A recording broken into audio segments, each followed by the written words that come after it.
What's good guys, Tiger here, helping you improve at Call of Duty and become a better player. In today's video, I'm going to be going over the 3 best guns in Call of Duty World War II. Now, firstly, before we do anything, I have to throw a disclaimer out there, save my comment section. Firstly, these are the 3 guns in my opinion. These are my best guns. If I don't pick your favourite gun, if I don't pick a gun that you think is completely OP, then don't worry, this is just my opinion. But as always, I want you to give your opinion as well in the comment section. Let me know what you think are the best guns. If you do disagree with me or not, just don't get angry if I don't pick your best gun. And also, these are going to be guns that literally anyone can use and anyone can be good at. These are going to be guns that are good for all skill levels, all different types of players. That's why you won't see any snipers on this list, because most snipers are skill weapons, what means you need like a little bit of skill or quite a bit of skill to use these weapons and be actually good with them to have a big and positive impact in the game. And as always guys, if you do enjoy this video, make sure you do hit the subscribe button and turn on notifications to stay updated on all my latest content. But anyway, let's get straight into the video. Okay, so the first gun that we're going to be talking about is the STG in the assault rifle class. The STG has been a dominant gun since the start of the game. It is such a good gun, and what I like about this gun so much is that it's an all-purpose gun. I feel like most Call of Duties have that one gun that's just like a perfect all-rounder kind of weapon. Like if you think back, like Cod Ww2 had like the M4 carbine, so did Modern Warfare 2, the M4A1. It's that type of gun, fully automatic, very easy to control, very little recoil. You can use almost any attachment on it. It's just one of those staple guns in the game that is just consistent. You can rely on the STG to be that good assault rifle that will just dominate in any scenario. Now, the class that I'm using and having fun with at the moment is infantry, and the 4 attachments I've gone for grip, reflex sight, advanced rifling and rapid fire. I think with those last 2 attachments it really helps let the gun be really dominant at long range, as well as the rapid fire helping it at close range as well.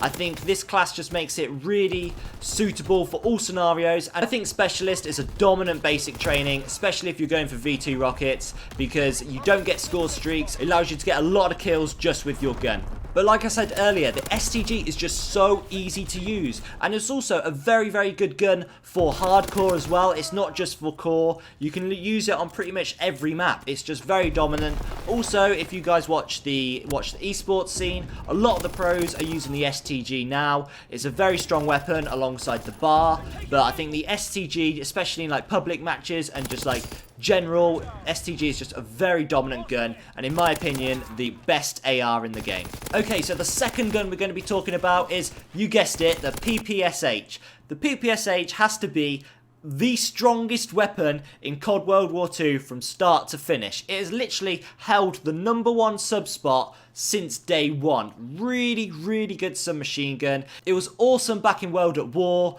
However, I think the MP40 was probably better in World at War. However, MP40 is good in this game, but just not as good as the Ppsh. Ppsh has so much more of a reliable recoil pattern. That's what I didn't really like about the MP40. It's got so much damage, and the best part about the Ppsh is its magazine size. To have 35 bullets in a standard magazine, and it goes up to 52 with extended mags, it's just awesome. You can't ask for more with a submachine gun.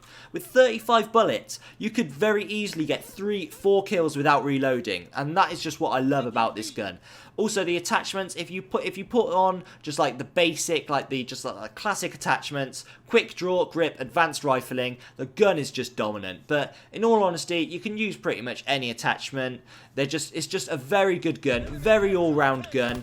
I think if you're going at like really close range, you'd probably want something more like the Thompson, maybe like a faster fire rate weapon, but just in general purpose, you can still map people with the Ppsh. And this is also another gun you see in the esports scene as well. A lot of the pros are using the Ppsh.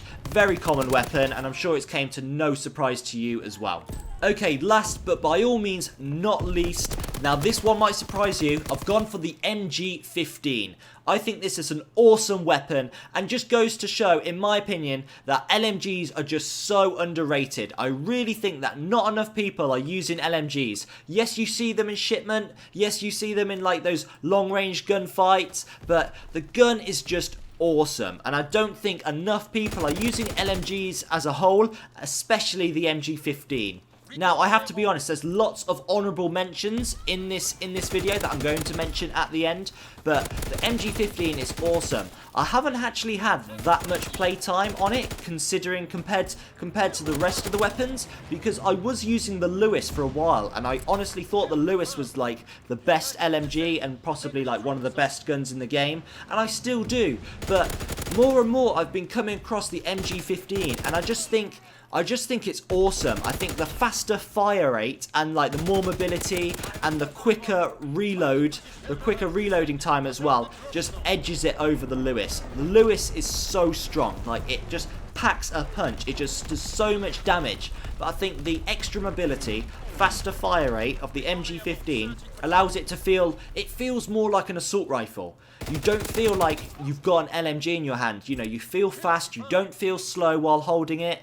And I just think it's epic. I just think it's a really good gun. The clip that I'm going to show you now is the perfect example of what I think the MG15 does.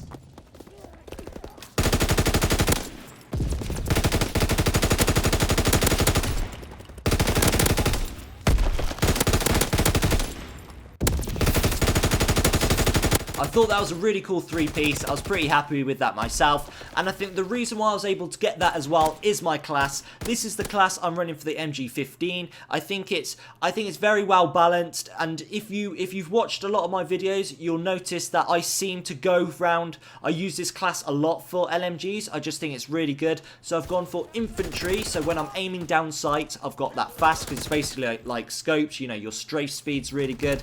It allows you to go for that extra attachment. The attachments I've gone for is grip, extended mags, rapid fire, and full metal jacket. The full metal jacket attachment you could swap out for something else. I don't necessarily think you need a sight on it. Maybe if you've gone for like a weird variant. I'm just using the standard one because I'm not a big fan of the two variants I've got. I've got the is it the Blade and Gorilla, I think, something like that. I'm not, you know, I just prefer the standard one. It's a slimmer gun, looks better in my opinion.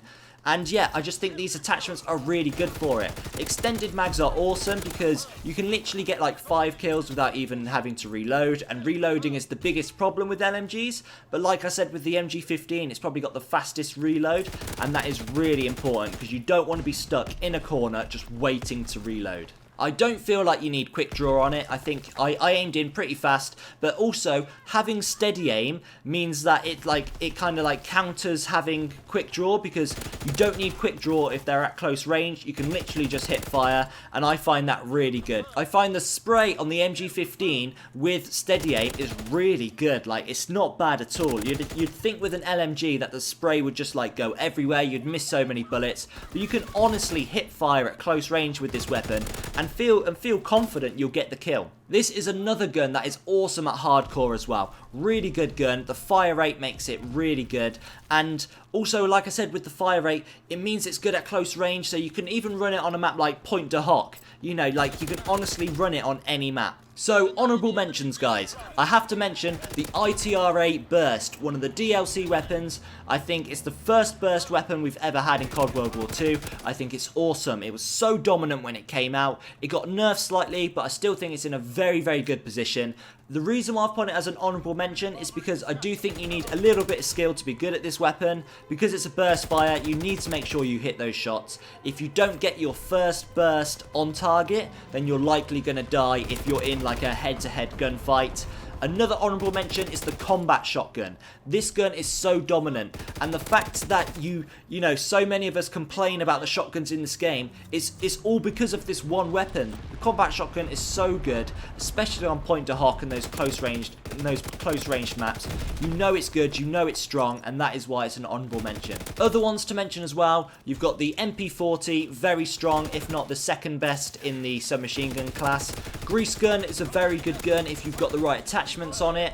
I think the bar is a very, very strong, comfortable gun. It's perfect for those like mid-range gunfights. That's why a lot of the pros use it as well as the Lewis. I mentioned it earlier. Lewis is an awesome LMG that's just got so much damage and very, very little recoil. But that is it for today's video, guys. I really hope you enjoyed. If you did, make sure you do consider hitting the subscribe button, turning on notifications so you stay updated with my latest content. But that's all from me today, guys. Take care, and I'll see you in the next video.